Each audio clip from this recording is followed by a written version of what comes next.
Good afternoon boys.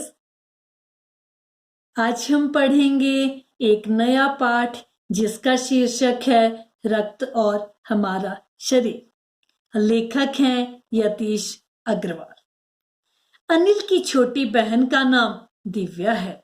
वह आरंभ से ही काफी कमजोर रही है, परंतु कुछ दिनों से वह हर समय थकान महसूस कर रही थी।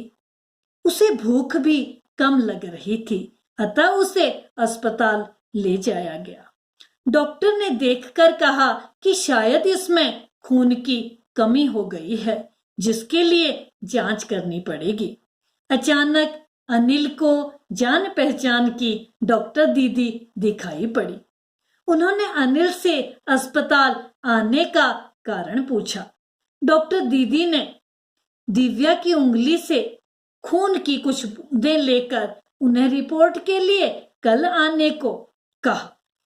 अगले दिन जब अनिल अस्पताल आया तो डॉक्टर दीदी सूक्ष्मदर्शी से स्लाइड की जांच कर रही थी। उन्होंने बताया कि दिव्या को एनीमिया है। ठीक होने के लिए उसे दवाई लेनी पड़ेगी। अनिल ने पूछा कि ये एनीमिया क्या होता है। इसके लिए डॉक्टर दीदी ने बताया कि उसे रक्त के विषय में जानना पड़ेगा। उन्होंने रक्त को भानुमति का पिटारा कहा, यानी ऐसा पात्र जिसमें असंख्य चीजें होती हैं। उसके बाद डॉक्टर दीदी रक्त के बारे में बताने लगी कि रक्त के दो भाग होते हैं। एक भाग वह जो तरल है, जिसे हम प्लाज्मा कहते हैं। दूसरा वह जिसमें छोटे बड़े कई तरह के कण होते हैं, कुछ लाल, कुछ सफेद और कुछ ऐसे जिनका कोई रंग नहीं, जिन्हें बिंबाणु प्लेटलेट कण कहते हैं। और ये कण प्लाज्मा में तैरते रहते हैं। दीदी ने अनिल को रक्त कण की स्लाइड भी दिखाई, जिसे देख अनिल उछल पड़ा। रक्त की एक बूंद में लाखों कण होते हैं। 1 मिलीमीटर रक्त में 40 से 55 लाख कण होते हैं। इनके कारण ही रक्त लाल लगता है। ये कण शरीर के प्रत्येक भाग में ऑक्सीजन पहुंचाते हैं।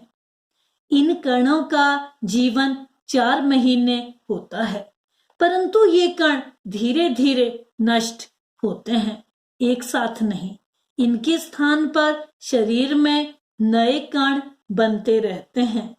यह निर्माण हड्डियों के बीच के भाग मज्जा में होता है। रक्त कणों के निर्माण के लिए प्रोटीन, लौह तत्व और विटामिन की आवश्यकता होती है। यह हमें हरी सब्जियों, फल, दूध, अंडों आदि से प्राप्त होता है। यदि कोई व्यक्ति उचित आहार नहीं लेता तो रक्त कण नहीं बन पाते हैं। लाल कणों की कमी को ही एनीमिया कहा जाता है। डॉक्टर दीदी ने बताया कि संतुलित आहार से काफी हद तक एनीमिया से बचा जा सकता है, परंतु एनीमिया कई कारणों से हो सकता है। यदि मनुष्य के शरीर में कीड़े हों तो भी एनीमिया होता है। और डॉक्टर दीदी बताती हैं कि कीड़े गंदे पानी और भोजन से शरीर में प्रविष्ट होते हैं। अतः यह आवश्यक है कि भोजन करने से पूर्व हाथ अवश्य धोने चाहिए। एक प्रकार के कीड़ों के अंडे तो त्वचा के द्वारा भी शरीर में प्रविष्ट होकर आंतों में ही घर बना लेते हैं। अतः शौचालय का ही प्रयोग करना चाहिए तथा नंगे पैर इधर उधर नहीं घूमना चाहिए। अनिल ने सफेद कण और प्लेटलेट के विषय में डॉक्टर दीदी से पूछा। उन्होंने बताया कि सफेद कण शरीर की सुरक्षा करते हैं। वह शरीर में रोगों को प्रवेश नहीं करने देते हैं। यदि कोई रोग प्रविष्ट हो भी जाए तो सफेद कण रोगों को बाहर निकाल देते हैं। प्लेटलेट कण चोट लगने पर रक्त जमाव की क्रिया में मदद करते हैं। प्लाज्मा में एक विशेष प्रकार का प्रोटीन होता है जो रक्त वाहिका के दीवार को जोड़ देता है, जो एक जाले के समान होता है।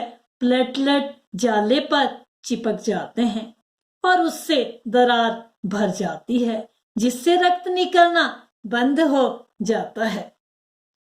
अनिल ने पूछा, कई बार घाव गहरा होने पर रक्त निकलता ही रहता है, तो हमें क्या करना चाहिए? इस रक्त को रोकने के लिए डॉक्टर दीदी क्या बताती है कि कई बार जब घाव गहरा हो तो हमें टांके भी लगाने पड़ते हैं, परंतु डॉक्टर तक पहुंचने से पूर्व चोट पर कपड़ा बांधकर रखना चाहिए, जिससे खून अधिक न बह जाए।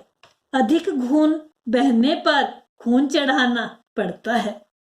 अनिल ने पूछा कि क्या ऐसे समय में किसी भी व्यक्ति का खून चढ़ा सकते हैं? तो डॉक्टर दीदी ने बताया कि हर व्यक्ति का रक्त समूह अलग होता है, जिसे 4 वर्गों में बांटा जा सकता है।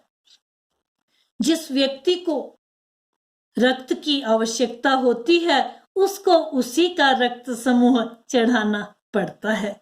रक्त समूह न मिलने पर ब्लड बैंक से खून मंगवाना पड़ता है। ब्लड बैंक में खून की बोतलों की कमी न हो, इसके लिए लोगों को रक्तदान करते रहना चाहिए। रक्तदान के लिए उम्र 18 वर्ष से अधिक होना आवश्यक है। एक समय में केवल 300 मिलीलीटर रक्त लिया जाता है। रक्तदान के बाद कभी भी कमजोरी नहीं होती, क्योंकि कुछ ही दिनों में शरीर रक्त निर्माण कर लेता है। शरीर में लगभग 5 लीटर रक्त होता है। रक्तदान से किसी भी व्यक्ति का जीवन बचाया जा सकता है। यह सुनकर अनिल ने कहा कि वह भी बड़ा होकर नियमित रूप से रक्तदान करेगा। अपनी वाणी को विराम देती हूँ। स्वस्थ रहें, सुरक्षित रहें। Thank you boys.